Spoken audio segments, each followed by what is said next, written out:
Alright, got a very cool video for you today. We are looking at radian cuts. Golly, when's the last time we saw radian cuts, right?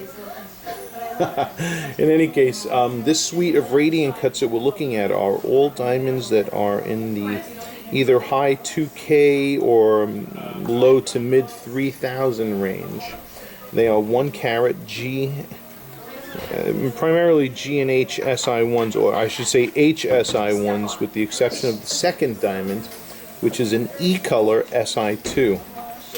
Alright, so the first one is a GSI1, a 101 GSI1, the second is a 102 ESI2, and the third is a 103 HSI1. And as I look at the brightness and contrast patterns of these radian cuts, alright, I am kind of leaning towards, as far as brightness, I like the brightness of the first stone, and the second stone also has a good brightness pattern for a radian cut. The third one, it kind of gets bright on that top half, but then kind of gets a little bit dead on that bottom half. There's a nice distribution of it in this first stone, okay?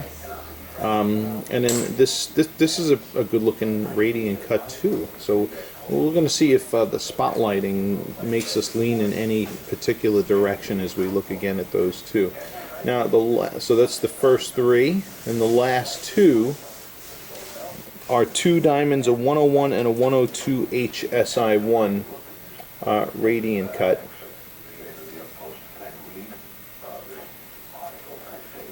Which, you see, they have very similar optical patterns or distribution of brightness and contrast as the third one. Alright. So spotlighting is going to be a determinant factor, too, in helping us come to a final conclusion. Alright, which we're going to do now. First we're going to go into dim spotlighting and look at sparkle, scintillation, and fire. Alright, this is at tilt angles right now. The first stone is lighting up really nice at these tilt angles. Okay, as we come up into the face-up position, there is some nice distribution of fire and sparkle in the second one. Okay, I'm really liking this one in the face-up view. Okay.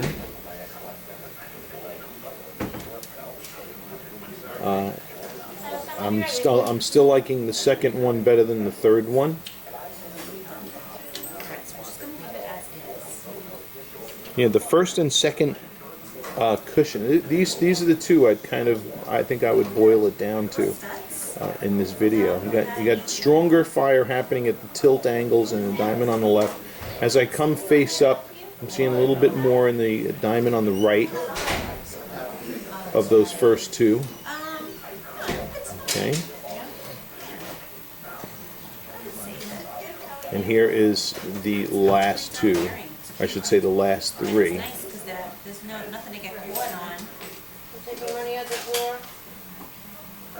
Okay. So, you got my, you see how, I'm going to put them under stronger spotlighting. So it's going to be higher illumination,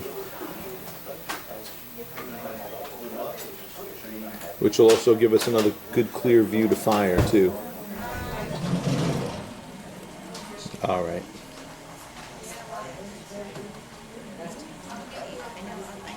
This is stronger spotlight, and we are getting some more stronger flashes out of the diamond on the second radian. Alright. The first one's also looking good too. So those are those first two. That's a tough call between those two. But I'm kind of maybe leaning a little bit towards that second one. I see a nice distribution of fire going down the angles. We'll look at the A sets of those on the analysis. Here is, not only that, but you got a size vantage here on this one as well. At least over the third one here. Okay. Well, these two look pretty close.